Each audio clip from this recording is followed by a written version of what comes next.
آدم علیہ السلام کی وفات کے بعد ان کے بیٹے شیس علیہ السلام نے ان کی ذمہ داریاں سنبھال لی۔ اب تبلیغ کا کام انہیں کرنا تھا۔ ادھر قابیل جو نرم زمین میں جا آباد ہوا تھا، اس کی اولاد نے فتنہ و فساد اور سرکشی کی زندگی اختیار کی۔ انہوں نے قتل و غارت گری کا بازار گرم کر دیا۔ یہ لوگ آدم علیہ السلام کی قوم کے پاس سے گزرتے تو وہاں بھی فساد مچاتے۔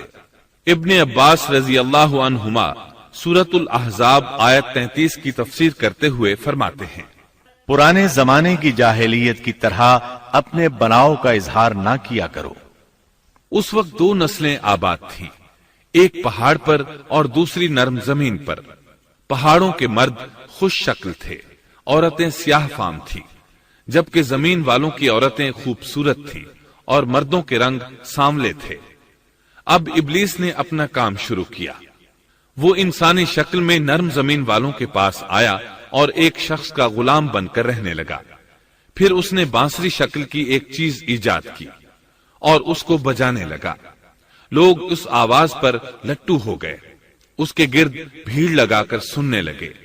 پھر ایک دن میلے کا مقرر ہو گیا، اس میں ہزارہا مرد اور عورتیں جمع ہونے لگے۔ اتفاق سے وہاں ایک دن ایک پہاڑی آدمی بھی آ گیا۔ اس نے میدانی عورتوں کے حسن و جمال کو دیکھا۔ اس نے اپنے قبیلے والوں سے ان کے حسن و جمال کا ذکر کیا۔ اب وہاں کے لوگ کثرت سے میدانی علاقے میں آنے لگے۔ اس طرح آہستہ آہستہ مردوں اور عورتوں میں اختلاط بڑھا، بدکاری اور زناکاری عام ہوئی، جبکہ یہ سب کام شیس علیہ السلام کی شریعت میں حرام تھے۔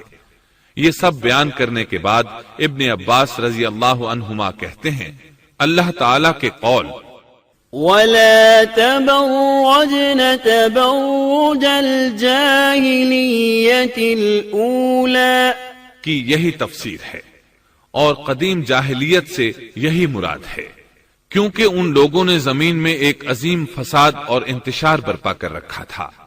شیس علیہ السلام اپنی قوم کے لوگوں کو سمجھاتے رہے کہ وہ ان شریر اور فسادی لوگوں کے ساتھ میل جول نہ رکھیں، لیکن شیطان مسلسل انہیں ورغلاتا رہا، یہاں تک کہ شیس علیہ السلام کے ساتھ بہت تھوڑے لوگ رہ گئے اور قابیل کی قوم میں بہت اضافہ ہو گیا۔ لوگ یوں ہی زندگی بسر کرتے رہے، یہاں تک کہ اللہ تعالیٰ نے ان میں ادریس علیہ السلام کو مبعوث فرمایا۔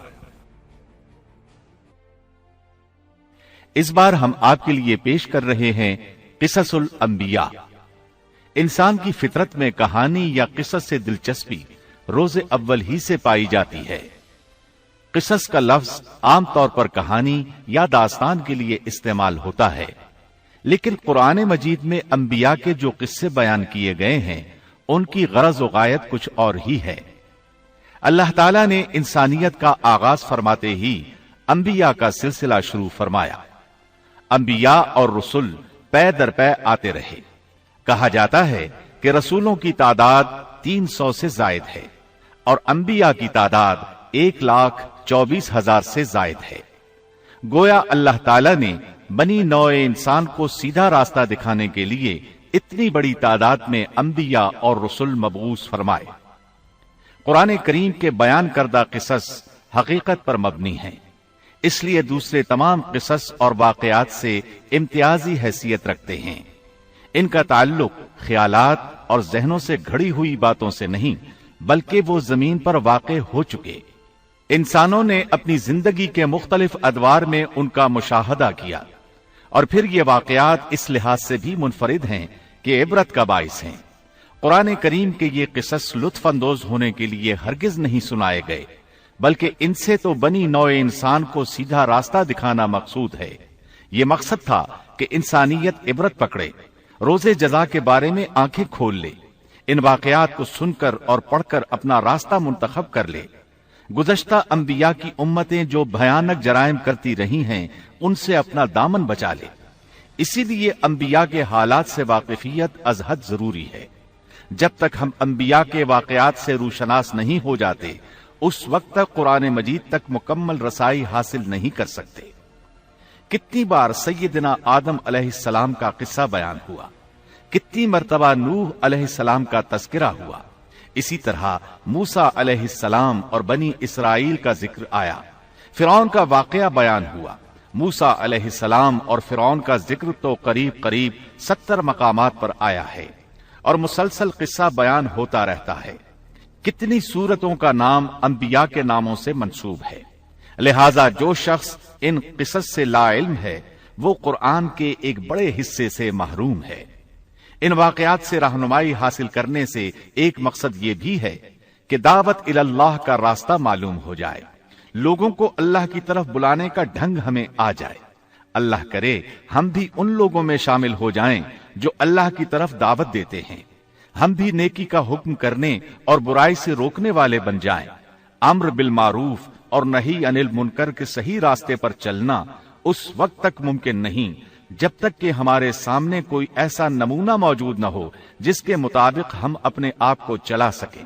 اور صاف ظاہر ہے سب سے عظیم اور بے مثال نمونہ نبی اکرم صلی اللہ علیہ وسلم کی مبارک شخصیت ہے، جیسا کہ اللہ تعالیٰ فرماتے ہیں، یقیناً تمہارے لیے رسول اللہ کی زندگی بہترین نمونہ ہے۔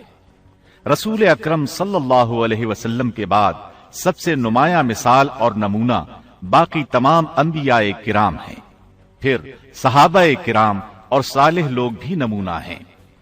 انبیاء کرام کے واقعات قرآن کریم کے ذریعے ہم تک پہنچے ہیں، اسی طرح نبی کریم صلی اللہ علیہ وسلم کی سیرت مبارکہ اور آپ کی احادیث مبارکہ سے بھی ہمیں ان کے حالات اور واقعات معلوم ہوئے۔